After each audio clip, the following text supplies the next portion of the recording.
Bonjour, je suis Romain Moal et je vais vous présenter en l'espace de 2-3 minutes ma stratégie de réussite. Alors pour cela, je vais utiliser la métaphore du tennis et plus particulièrement des champions de tennis professionnels pour diverses raisons, dont une forte corrélation avec ma personnalité, mes forces et mes faiblesses, très important par rapport à la stratégie de réussite. Alors avant toute chose, évoquons mes sources de motivation, c'est-à-dire mon moteur, mon essence sans laquelle il n'y aurait pas de stratégie de réussite. Il y en a deux, toutes les deux de nature émotionnelle. Premier point, premier élément, une volonté de self-development dans le large sens du terme, c'est-à-dire d'une meilleure connaissance de moi-même à l'exploitation maximale de mon potentiel, de mes qualités intrinsèques. Deuxième source de motivation, la passion. Un véritable moteur, à l'instar de ces joueurs de tennis professionnels qui se consacrent jour et nuit à leur passion en vue du succès, à savoir la victoire du Grand Chelem par exemple. Ces deux sources de motivation sont émotionnelles et sont à l'origine de deux types d'actions essentielles dans ma stratégie de réussite, la persévérance et l'abnégation. À l'image de Lleyton Hewitt par exemple, le joueur de tennis australien et son célèbre Come On, très connu pour ne jamais rien lâcher, même dans les situations les plus compliquées. Passons désormais à ma stratégie en elle-même, à savoir l'action. Alors, mon action se décompose en différentes parties. La première partie, c'est la préparation.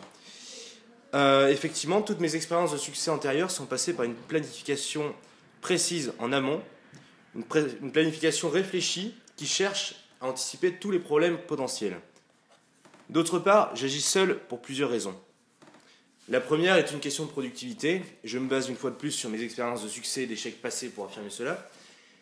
Et la seconde, c'est que je suis plus concentré dans un contexte de calme absolu.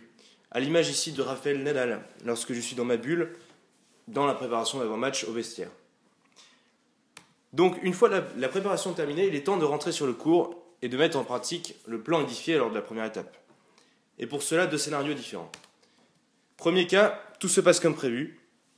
Le moins fréquent est le plus idéaliste. La progression du succès est linéaire et je continue à avancer seul. Mais cependant, ce scénario est utopique et c'est pourquoi, à l'image ici de John McEnroe, quand je n'avance plus, je cherche une aide extérieure, me permettant de repartir, de progresser.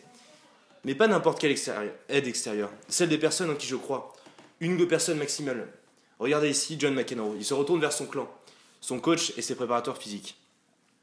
En d'autres termes, quand je n'avance plus ou que je suis bloqué, ma motivation flanche et c'est vers d'autres pouvant me donner les bonnes pistes ou les bons conseils que je me tourne pour avancer et retrouver la motivation. La réussite advient ainsi pour moi, et je la perçois comme un accomplissement, dans le sens où celle-ci arrive après de longs efforts, parfois des mois et des semaines, une progression lente et constante pour le Graal, qui serait le Grand Chelem pour les tennismen.